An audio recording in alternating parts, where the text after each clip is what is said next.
J'ai traversé les siècles, support de foi et de légende. J'ai sillonné vos civilisations et percé le secret des Celtes.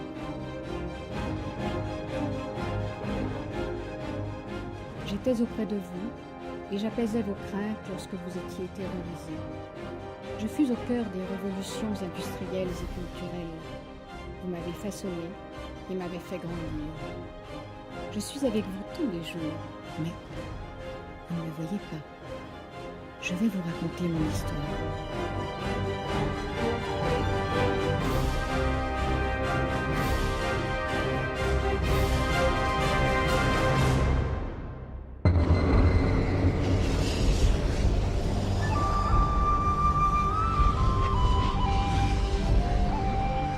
Au tout début, au plus profond des entrailles de la terre, j'étais là, seule.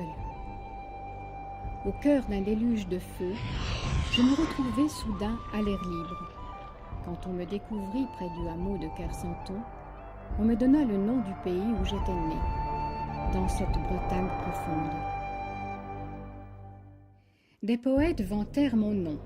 Prosper Mérimée, dans ses carnets de voyage, disait « La pierre employée à cet effet est éminemment propre à la sculpture d'ornement, par sa dureté et la finesse de son grain. » D'autres, comme Théodore Botrel, poète et chansonnier du siècle passé, connurent l'immortalité grâce à ma texture particulièrement résistante au temps.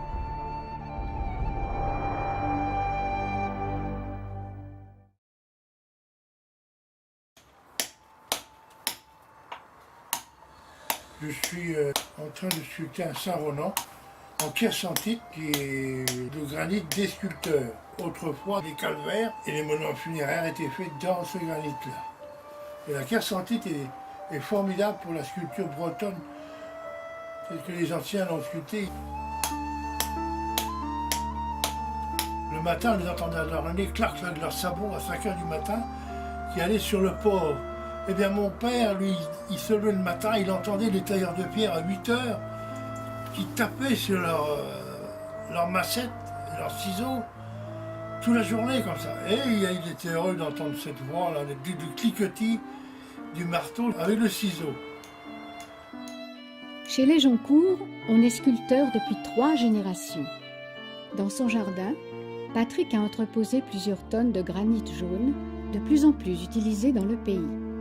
Peu importe, je savais que moi, la pierre grise de Kersanton, j'étais sa préférée. Je devins pierre de taille.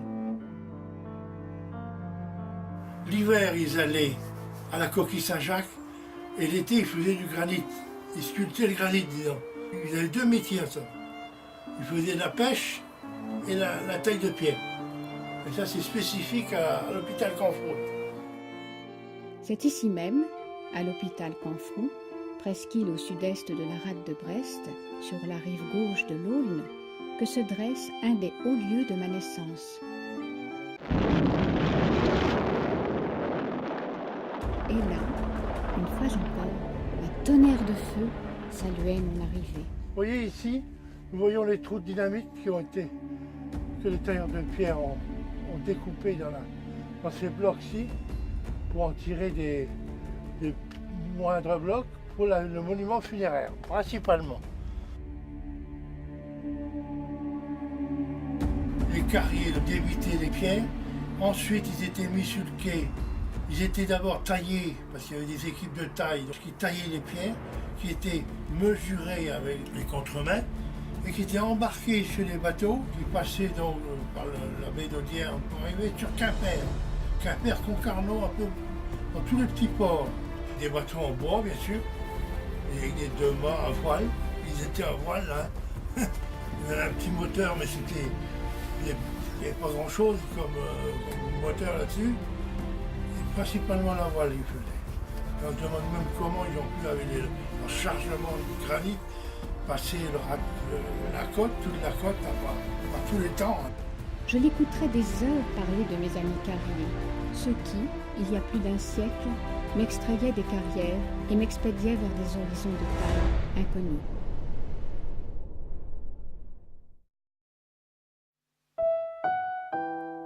Au début du XXe siècle, ma Bretagne natale paya un lourd tribut à la Grande Guerre. Se développa alors un art sculptural de qualité qui vit la construction de monuments liés à la mémoire des disparus. La finesse de Mongrain joua son rôle en restituant avec fidélité les traits des visages, soulignant ainsi la souffrance des peuples. Je devins pierre de mémoire. C'est le bon job pour les sculpteurs, une bonne guerre, et on relance la sculpture. Donc ils ont été appelés pour faire des monuments, et beaucoup ont été faits en Quercentite aussi.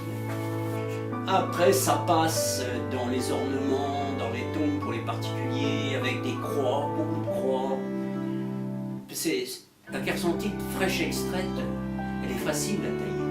Et comme je disais, elle tient mieux, elle permet d'avoir plus de détails, etc.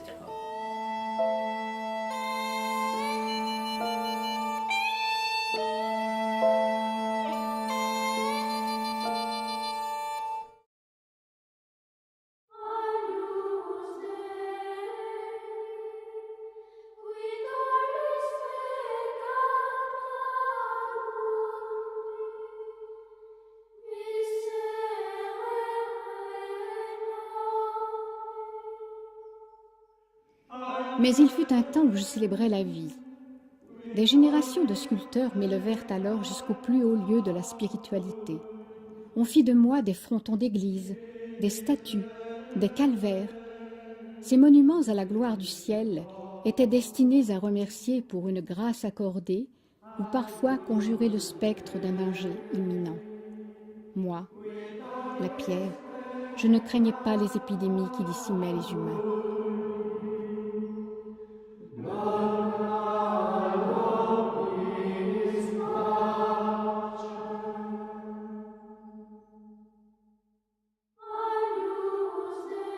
Mon grain sombre, souvent associé au granit plus clair, décrivait la vie des saints, illustrait une scène des évangiles.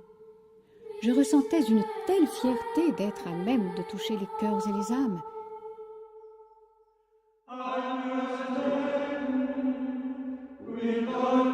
Je devins pierre de foi.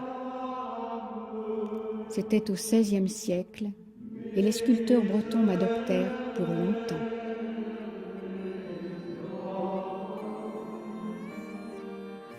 Dans tous les cas, on reste dans des teintes sombres, qui vont du gris au noir, avec des reflets verts et des reflets bleus, ça c'est sûr. La Quercentite, comparée au granit, se tient beaucoup mieux, permet des ajouts, c'est pour ça qu'on la retrouve beaucoup dans les calvaires. Le grain est plus serré, puis en même temps il se détache, les grains ne se détachent pas. Donc ça veut dire que ça prête à plus de virtuosité, quoi.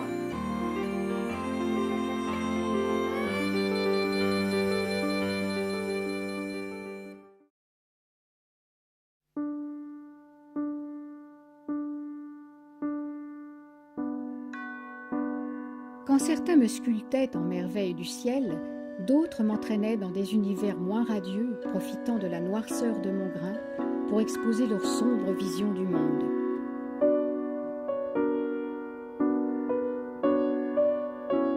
J'étais au cœur des tourments humains, des affres d'ici-bas. Les batailles de l'âme se déroulaient sur la terre comme au ciel, et je les avais dans la pierre.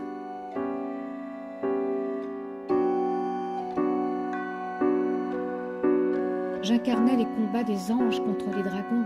Je revêtais l'armure des combattants de la foi. Je devins pierre de résistance.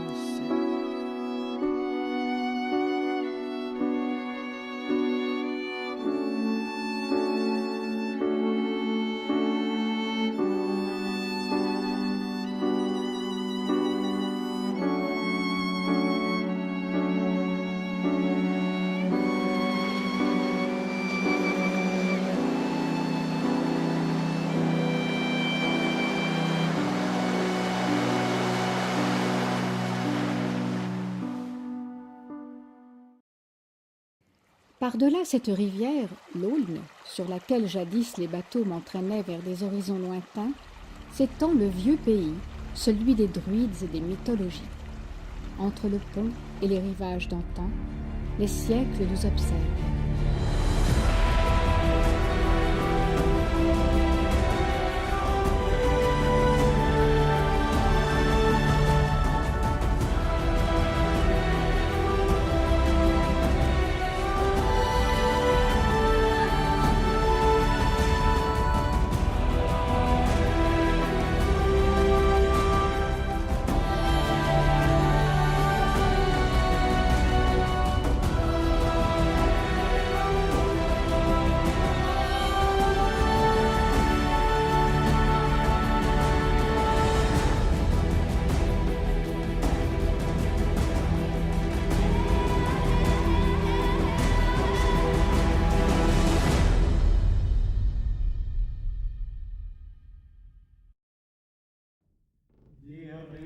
Le feu, la terre, l'air et l'eau.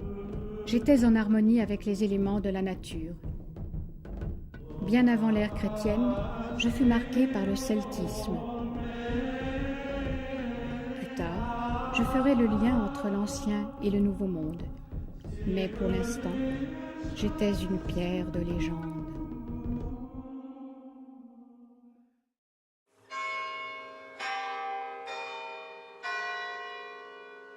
C'est dans cette église, au cœur de la cité, dont le saint fut à l'origine, que repose saint Ronan. Son gisant, taillé à même ma pierre, lui assure désormais un repos éternel, après une vie marquée d'épreuves, mais d'une grande fertilité spirituelle. Saint Ronan, personne ne met en doute son existence. On dit que il est venu d'Irlande. C'est un ermite qui est venu, disons, qui s'est retiré un peu du monde et il est venu se réfugier dans la forêt du Névet. Voilà.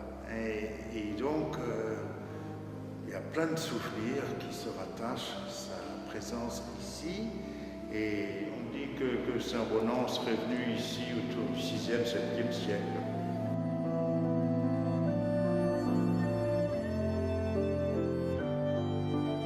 Le gisant lui-même repose sur ce qu'on appelle des cariatides. Ce sont des anges qui portent donc le gisant de Saint Ronan. Il est en Kersanton. Il est très très ancien aussi, il date du 15e siècle, vous voyez. Alors ce qui a de la particularité de Saint, c'est que vous regardez à la base de la statue, eh bien on le voit, je crois, le bois de sa crosse rentre dans la gueule d'un lion. Ça c'est un symbole aussi de la force, si vous voulez, de la foi qui animait Saint Ronan. San Ronan o patron, nio peta galon, mérite en andoué, accord fargan aîné.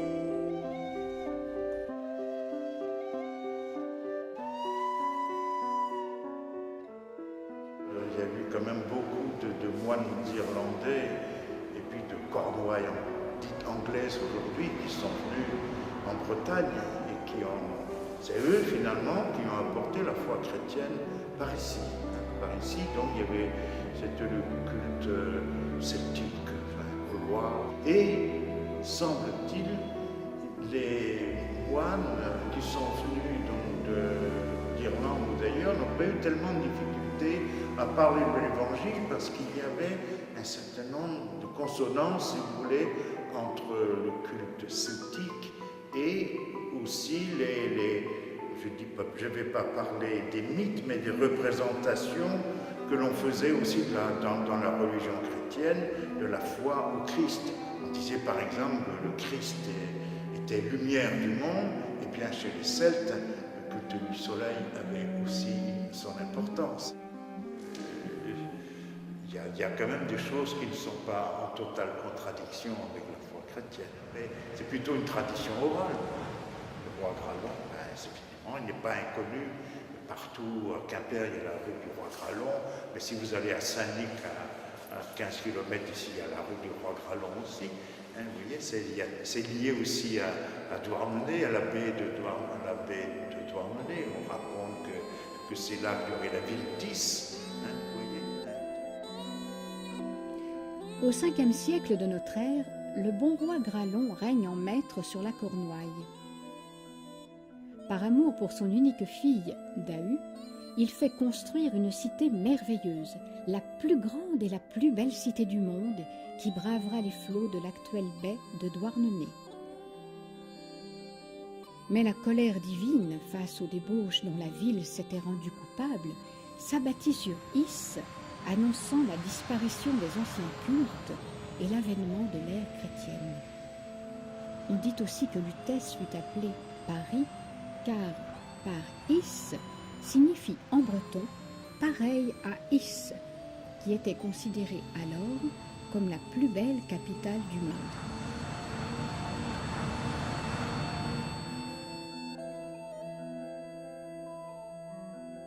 Une fois de plus, ma pierre noire s'imprégnait des mythologies.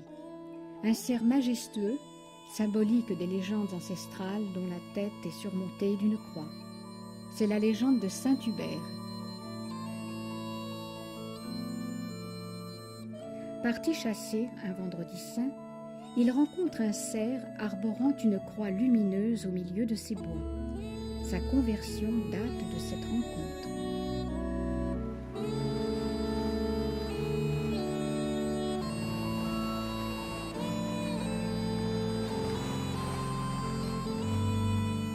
J'étais déchirée entre l'ancien et le nouveau monde. Et c'est alors que je devins la pierre de transition entre le paganisme et le christianisme.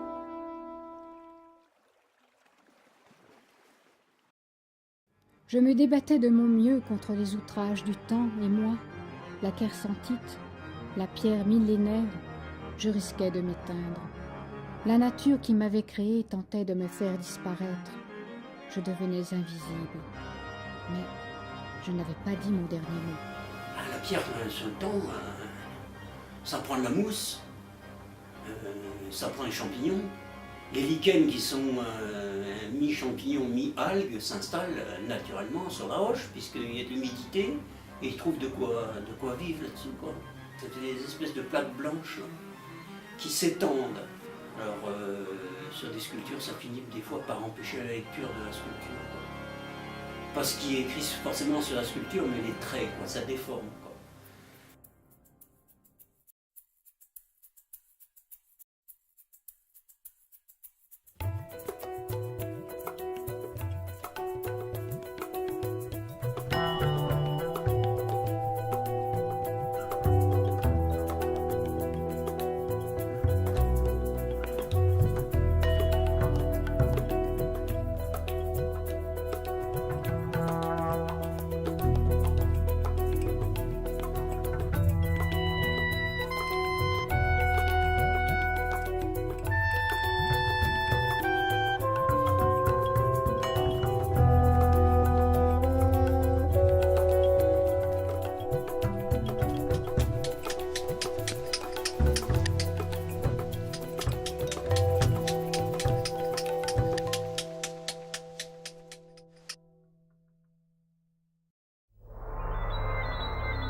Expériences qui ont été faites dans les grandes villes de coloriser les bâtiments, les cathédrales aussi,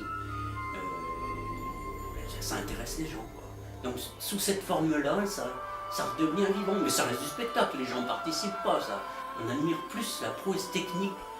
Il faut dire que c'est assez admirable d'arriver à mettre de la couleur sur des bâtiments avec un effet extraordinaire, sans toucher à rien. Hein? Je retrouvais enfin des couleurs, celles dont parfois les artistes du passé me fardaient, afin de me faire sortir de ma sombre expression. Je redevenais la kérsantite polychrome.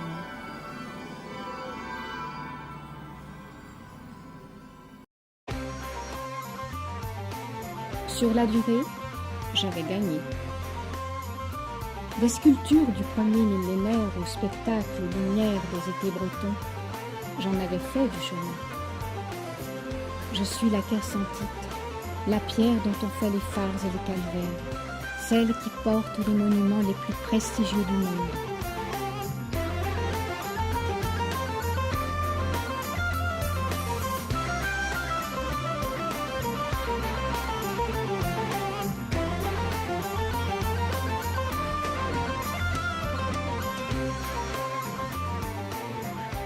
Moi, la petite pierre bretonne, je faisais partie du patrimoine géologique mondial. Aujourd'hui, vous ne me voyez toujours pas, mais je suis là pour toujours.